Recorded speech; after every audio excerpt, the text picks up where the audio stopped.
Սիրելիներին գետաշենցիներ, Հայաստանի Հանրապետության հպարտ քաղաքացիներ,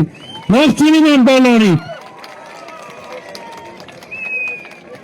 Ժորժ ջան, այսօր մենք ձեզ մոտ եկել ենք մի քանի կարևոր արդյունքներով, բայց այդ արդյունքներից կարևորագույնը Հայաստանում հաստատված խաղաղությունն է եւ ես բոլորիդ շնորհավորում եմ Հայաստանում հաստատված խաղաղության առիթով։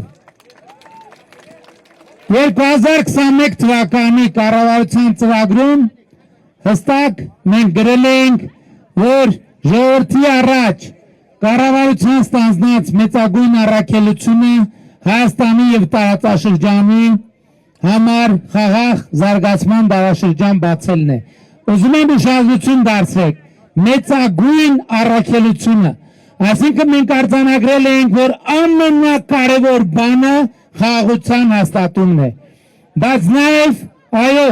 2021 թվականի նախընտրական ծրագրում մենք դրույթներ ունեինք, որոնք բխում էին Ղարաբաղի շարժումից կապված Ղարաբաղի հետ,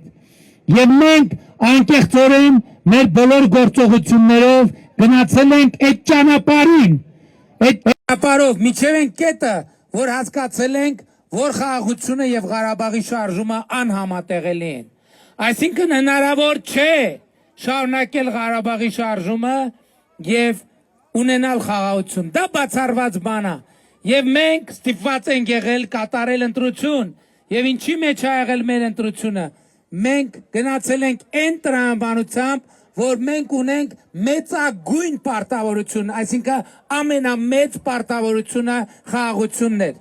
Եվ այսա պատճառը, որ մենք եւ կոնկրետ ես կայացրել եմ շատ բարդ եւ շատ դժվար որոշում, որ մենք չպետք է շարունակենք Ղարաբաղի շարժումը, եւ ես նաեւ ընտրություն եմ տվել ժողովրդին, ասել եմ Ժողովուրդ ջան, եթե դուք ես հեղափոխությամբ եմ եկել իշխանության, եթե դուք իմ որոշման հետ համաձայն չեք, ես ճանաչում եւ ընդունում եմ, որ դուք կարող եք 2024 թվականի հունիսին ա եղել այդ հայտարարությունը, որ դուք կարող եք անել հեղափոխություն եւ ինձ հեռացնել իշխանությունից, բայց քանի ես վարչապետ եմ, քանի դեռ դուք ինձ թույլ եք տալիս, որ ես շարունակեմ մնալ վարչապետ, ես կայացնում եմ այդ որոշումը։ Այո, դա եղել է շատ ծանր, շատ դժվար որոշում։ Ես իմացել եմ, որ դրա համար ինձ ասելու են դավաճան, ինձ ասելու են հողատու, ինձ մեղադրելու են ամեն ինչի մեջ, բայց ես այդ որոշումը կայացրել եմ հանուն մեր նահատակների եւ հանուն մեր երեխաների։ Ես այդ որոշումը կայացրել եմ հանուն այն բանի, որ մեր սերունդները այլևս դատապարտված չլինեն,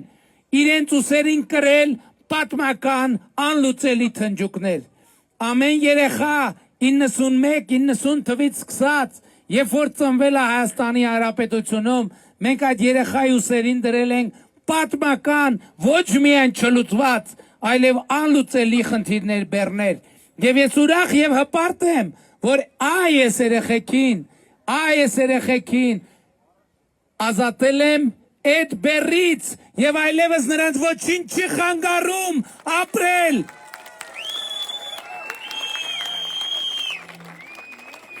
Ապրել իրենց հայրենիքում, ապրել, կյանքը վայելել, աշխատել, աշխատանքի արդյունքը վայելել, լինել ազատ, լինել երջանիկ, լինել Հայաստանի Հանրապետության հպարտ քաղաքացի, Հայաստանի Հանրապետության հպարտ քաղաքացի։ Խաղաղությունը խաղաղություն, բայց մենք երբեք չենք մոռացել Հայաստանի անվտանգության եւ պաշտպանության մասին։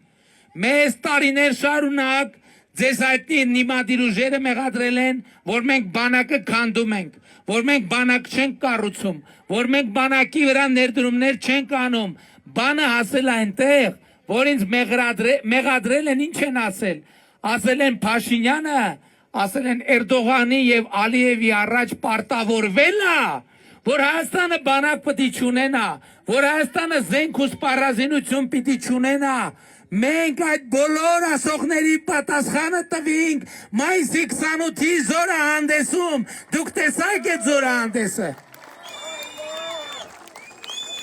միլիարդավոր դոլարների սպառազինություն մենք հաշվետու եղանք ձեզ։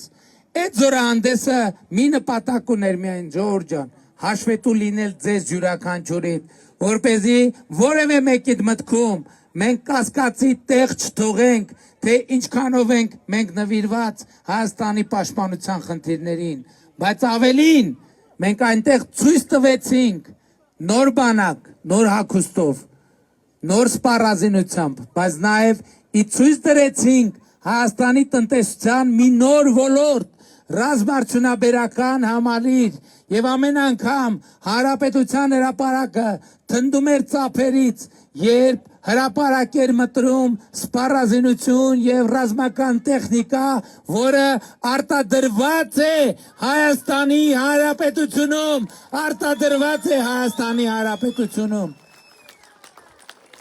Բայց այն ինչ մայիսի 28-ին ցույց ենք տվել ամբողջը չի։ Այսօր ժողովուրդ մարզահամերգային համալիրում բացվել է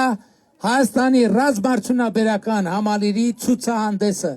եւ յուրաքանչյուրը կարող է գնալ եւ սեփական աչքերով տեսնել։ Այն ինչ որ այնտեղ ցույց ենք տվել 10%-ն է։ 10 անգամ ավել արտադրանքներ այսօրվանից մարզահամերգային համալիրում ցուցադրվում են։ Բայց ես ուզում եմ էլի ասել, այդ ամենը ո՞նց է եղել ժողովուրդ ջան, օդից է անգել։ Դուք հիշում եք ինչ վիճակում ենք մենք եղել 20 թվին, 21, 22, 23 թվերին, բայց մենք մեր տեսադաշտից ոչ մի րոպե բաց չենք թողել Հայաստանի պաշտպանունակությունը բարձրացնելու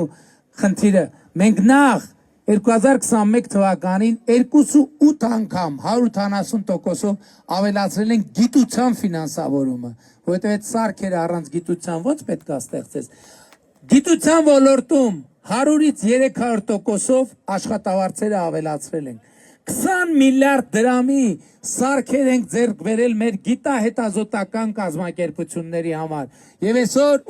170 միլիարդ դրամի ներդրում ենք արել ռազմարդյունաբերական համալիրում, 170 միլիարդ դրամի։ Եվ այսօր մենք ունենք ռազմարդյունաբերական համալիր, որ ռազմական արտադրանք է արտահանում զարգացած երկրներ եւ արդեն իսկ տասնյակ միլիոնավոր դոլարների պայմանագրեր ունի կնքած եւ ես ձեզ բոլորիդ շնորհավորում եմ նոր բանակի եւ նոր ռազմարդյունաբերական համալիրի առիթով։ Բայց նաեւ ժողովուրդ երեք Գեղարքունիքի մարզում բացվեց արհեստական բանականության առաջին գործարանը եւ այս ամիս Հրազդանում բացվելու է արհեստական բանականության երկրորդ եւ խոշոր գործարանը 5 միլիարդ դոլարի ներդրումով։ Սա նշանակում է, որ Հայաստանի Հանրապետությունը նոր տեխնոլոգիական դարաշրջան է մտնում եւ սա այն բանի շնորհիվ, որ նախորդ տարվա 2025 թվականի օգոստոսի 8-ին Միացյալ Նահանգների նախագահի հետ մենք ստորագրեցինք մտադրությունների հուշագիր արհեստական բանականության ոլորտում համագործակցության մասին։ Այն ժամանակ ընդդիմությունն ինչ էր ասում էր դե թղթի կտոր է էլի, ոչ իրավական ուժ ունի, ոչ հետևանք։ Մի տարի էլ դեռ չի անցել, մի տարի դեռ չի անցել։ Այսօր մենք ինչ ունենք Երևանի պետական համալսարանում սուպեր համակարգիչ եւ արհեստական բանականության կենտրոն։ Գագարինում արհեստական բանականության գործարան, հունիսին Հրազդանում ունենալու ենք արհեստական բանականության գործարան։ Բայց այս նոր որակի պետությունը, նոր որակի տնտեսությունը ենթադրում է, որ մենք բարձր մակարդակի եւ որակավորման կադրեր պետք է ունենանք։ Մեր երեխեքը իրանց ընտանիքի, իրանց ապրուստը այլ սևագործ բանվորությամբ չպետք է վաստակեն, այլ պետք է լինեն բարձր որակավորված տեխնոլոգիական մասնագետներ։ Այս է պատճառը, որ մենք Հայաստանում կրթությունը հայտարարել ենք ռազմավարությունների ռազմավարություն եւ իրականացնում ենք 300 դպրոցի 500 մանկապարտեզի ծրագիրը, իրականացնում ենք ակադեմիական քաղաքի ծրագիրը, իրականացնում ենք ուսուցիչների կամավոր ատեստավորում եւ շարունակելու ենք դա։ Եթե նախորդ շրջանում կամավոր ատեստավորման արդյունքում դրույքաչափը 100,000-ից դառնում էր 200,000 դրամ պլյուս ատեստավորման տոկոսը, Հաջորդ փուլում ատեստավորված ուսուցիչները նորից ատեստավորվելու հնարավորություն են ունենալու,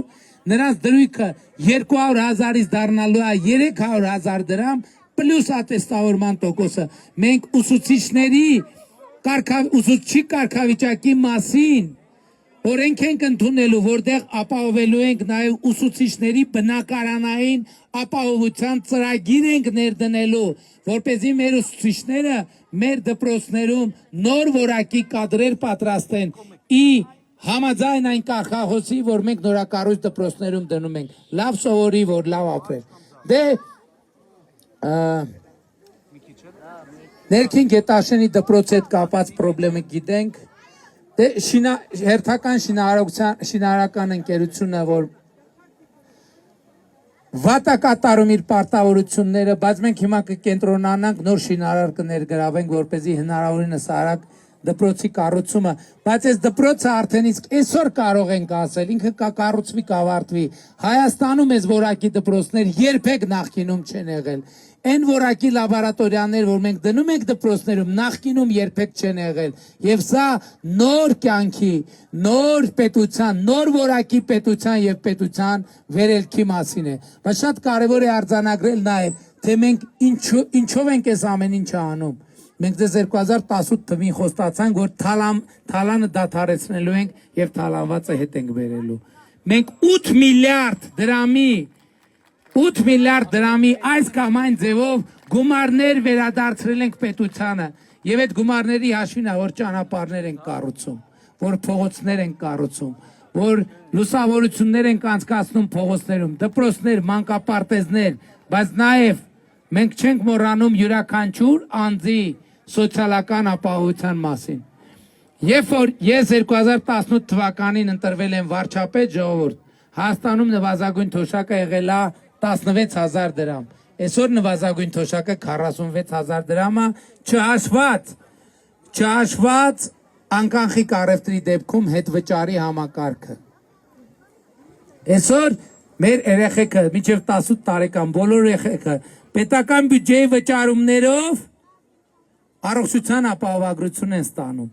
Եվ մեր երիտասարդ հայրիկները եւ մայրիկները կարիք չունեն մտածելու, որ եթե Աստված չանի, երեխեքը առողջական խնդիր ունենան, ինչա լինելու, ով է այդ հոգսը հոգալու, այդ հոգսը հոգալու է երեխաների հայրենի պետությունը, Հայաստանի Հանրապետությունը։ 65 պլյուս տարիքի 65 պլյուս տարիքի մեր բոլոր սիրելի թոշակառուները օգտվում են առողջության ապահովագրության համակարգից։ Ժողովուրդ, այսօր հարյուրավոր 65 պլյուս տարիքի թոշակառուներ, հազարավոր ենթարկվում են վիրահատությունների, որոնք արժեն 500,000 դրամ, 1 միլիոն, 2 միլիոն, 3 միլիոն, 4 միլիոն, 5 միլիոն, եւ նրանք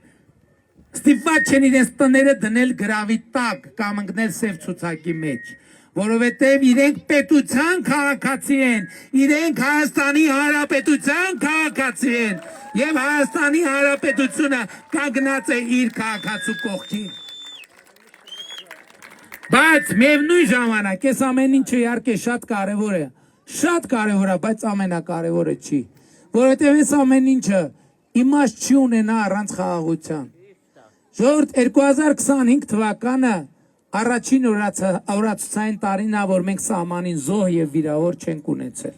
Արդեն 2 տարի մենք սահմաններին զոհեր եւ վիրավորներ չունենք, եւ սա ամենամեծ իրադարձությունն է, որ տեղի է ունեցել եւ տեղի է ունենում մեր կյանքում։ Բայց նաեւ 2025 թվականը առաջին տարին է, որ Հայաստանից արտագաղթը դադարել է եւ ներգաղթ է սկսել 2025 թվականին 8860 քաղաքացի ավելի շատ վերադարձել է Հայաստանի Հանրապետություն, քան հեռացել է Հայաստանի Հանրապետությունից։ Արտագաղթը դադարում է, ժողովուրդ ջան, արտագաղթը դադարել է եւ դա առաջին հերթին խաղաղության շնորհիվ։ Էսա պատճառը, որ ես ասում եմ, այս ընտրությունների ամենակարևոր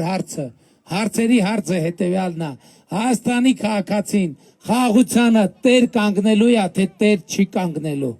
Ամենակարևորը